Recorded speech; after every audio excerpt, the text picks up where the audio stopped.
సిద్దిపేట జిల్లా Husnabad municipal minority cooption సభ్యురాలిగా ఖాతా alias Marupaka గ్లోరీనా ఏకగ్రీవంగా ఎన్నికయ్యారు.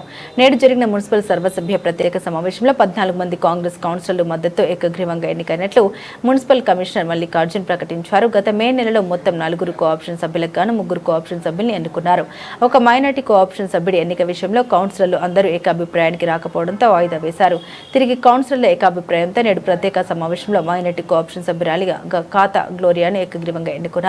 ఎన్నికకు సహకరించి మద్దతు తెలిపిన మున్సిపల్ చైర్మన్, వైస్ చైర్మన్, కౌన్సిలర్లకు మరియు మంత్రి పొన్నం ప్రభాకర్ కు మున్సిపల్ కోఆప్షన్ సభ్యురాలు ఖాతా గ్లోరీనా ధన్యవాదాలు తెలిపారు. మున్సిపల్ పాలకవర్గ సభ్యులతో కలిసి మైనార్టీల సంక్షేమానికి కృషి చేస్తామన్నారు.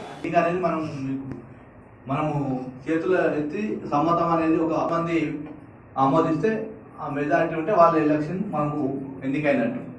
ఒకవేళ ఇప్పుడు మనం ఈ ఖాతా గ్లోరీనా మున్సిపల్ మేము మారుపాక గ్లోరీనా చేశాము. మన మెజారిటీ సభ్యులు ఆమోదం చేస్తే ఆమె ఎన్నికైన మనము మన సభ్యులందరూ కూడా మనం ఆమోదించాల్సి ఆమోదం ఇస్తే కౌంట్ చేసుకోవచ్చు.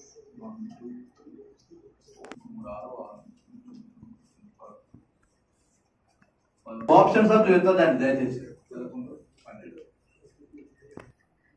1 2 3 4 5 6 7 8 9 10 11 14 మంది ఆమోదం తెలపడం జరిగింది. థ్యాంక్ యూ, ధన్యవాదాలు. సో మరి ఈ ఎన్నికను ఇప్పుడు సంబంధించి మహిళా విభాగం నుంచి మరి కోఆప్షన్ సభ్యులుగా ఎన్నిక కావడం జరిగింది.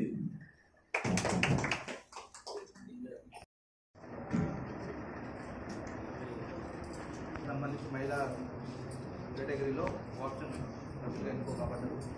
మేడం గ్లోరీనా అనే నేను హుస్నాబాద్ పురపాలక సంఘం కోఆప్షన్ సభ్యురాలుగా శాసన ద్వారా నిర్మితమైన భారత రాజ్యాంగం పట్ల నిజమైన విశ్వాస విధేయత చూపుతానని, భారతీయ సార్వభౌమ అధికారాన్ని సమగ్రతగా కాపాడుతానని నేను స్వీకరించబోతున్నాను. కర్తవ్యాన్ని